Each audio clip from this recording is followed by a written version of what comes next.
இந்த மனுஷன் உதவல, நீங்க வந்து நின்னீங்க. விட்டு கொடுக்கலையே, விட்டு கொடுக்கலையே, சத்தான் கையிலும் மனுஷன் கையிலும் விட்டு கொடுக்கலையே. ஹல்லேலூயா சொல்லுங்க, ஹல்லேலூயா. என்னுடைய 2 கைகளிலும் பாதிக்கப்பட்டதுனால திருநெல்வேலி அரசு மருத்துவமனையில் போய் ஒட்டுறுப்பு அறுவை சிகிச்சை பிளாஸ்டிக் சர்ஜரி வாலில் போய் நான் செக்அப் பண்ணும் பொழுது அவங்க சொன்னாங்க, உனக்கு ஆப்ரேஷன் பண்ணணும்னு சொன்னாங்க. ஹல்லேலூயா. ஆனால் அப்போ நான் ஆப்ரேஷன் தியேட்டரில் போகும்போது அந்த ஆப்ரேஷனுக்காக அங்கே செக்கப்பு, இந்த ஹார்ட்டு இதெல்லாம் செக்கப் பண்ணுவாங்க. அப்போ நாங்கள் போய் அட்மிட் ஆகிருக்கும் பொழுது அநேக நாட்கள் நினைப்பேன், என்ன நினைப்பேன்னா, இந்த ஆப்ரேஷன் பண்ணும்போது நான் செத்து போகிறேன்னு நினைப்பேன். ஹல்லேலூயா. ஏனென்றால் அவ்வளோ கஷ்டம், வறுமைகள், போராட்டங்கள் எல்லாம் சூழ்நிலை வேறு மாதிரி இருந்ததுனால நிறைய பேர் ஆப்ரேஷன் பண்ணும்போது செத்த நபர்கள்லாம் பார்த்ததுனால நான் சொல்லுவேன், நான் அந்த இடத்துக்கு போகிறேன், உள்ள நான் செத்துருன்னு நினச்சிட்டு உள்ளே போவேன்.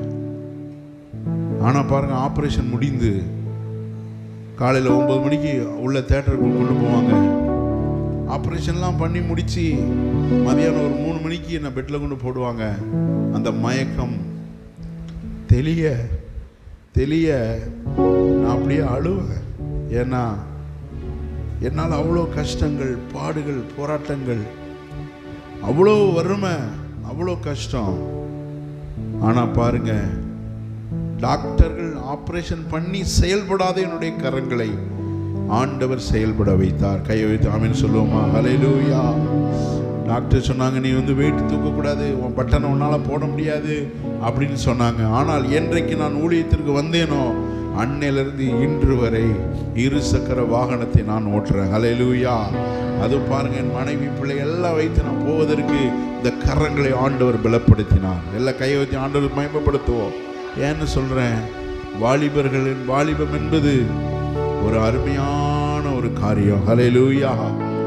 எங்களெல்லாம் வாலிபர்கள் காலத்தில் நடத்துவதற்கு ஆட்கள் இல்லை. ஒருவேளை எங்கள் அப்பா அம்மாவும் நாங்கள் பிறந்த பொழுது ரட்சிக்கப்பட்டிருந்தார்கள் என்று சொன்னால் எங்களுடைய வாழ்க்கை வேற மாதிரி இருந்திருக்கும். ஹல்லேலூயா.